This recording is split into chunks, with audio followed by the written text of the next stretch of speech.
Smart est fabricant de refroidisseurs au travers le monde. À Dorval, nous sommes implantés ici depuis 2005. Par contre, l'usine mère est à Melbourne, en Australie, depuis les années 2000. En fabriquant des réservoirs sous pression de petit diamètre, de 28 pouces et plus, il est impossible d'acheter ça en tube. Il fallait acheter des plaques, les faire rouler et les souder à l'intérieur.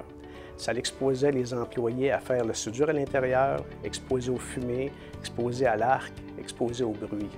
Le problème qui a été soulevé au sein de la production, c'était principalement le problème de fumée qui dérangeait les travailleurs, les positions qu'adoptaient les soudeurs au niveau de leur travail. Donc, ils étaient obligés de rentrer à l'intérieur des viroles pour faire des soudures. Donc, c'était un endroit vraiment étroit. L'employé devait souder 3 longueurs de 10 pieds à l'intérieur de la virole. Il faut qu'il contrôle son soudage, la vitesse d'avancement, l'angle d'attaque de soudage. Il y a plusieurs facteurs à contrôler. Rentrer pour souder un joint dans une virole, c'est vraiment compliqué, surtout en période estivale où il fait chaud, et puis il y a de la fumée, il y a de l'inconfort, il y a le danger. Souvent, ça peut occasionner des maux de dos, ça peut occasionner des maux dans les épaules. On voulait vraiment éliminer ces problématiques-là. Les employés ont identifié les risques reliés au soudage de virole, travail à l'intérieur, aux fumées. Tous les risques ont été mentionnés aux membres du comité santé-sécurité. Une fois les problèmes soulevés au sein du comité de santé-sécurité, le groupe a décidé d'étudier le problème et de sortir avec une solution qui était une conception d'un système de soudage à l'arc submergé. C'est un travail d'équipe. Les employés ont été impliqués, machinistes, soudeurs et aussi brasseurs.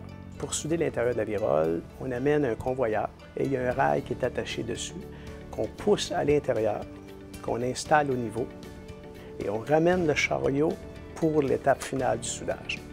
L'employé vérifie si le point rouge suit le joint parce que c'est dans le même axe que la torche à souder. On soude en 4 minutes l'intérieur et 4 minutes à l'extérieur. Auparavant, ça prenait 10 heures. Avec le nouvel équipement d'arc submergé, on a éliminé l'arc électrique visible à l'œil nu, on a éliminé le meulage et on a éliminé les positions contraignantes pour l'employé. On a pu réduire le taux de fumée dans l'usine à 80 %. Sans meulage, on élimine le bruit et le risque de brûlure à cause des étincelles. C'est un équipement exportable. L'entreprise qu'on a en Australie va faire l'implantation de cet équipement-là et c'est exportable aussi dans d'autres entreprises.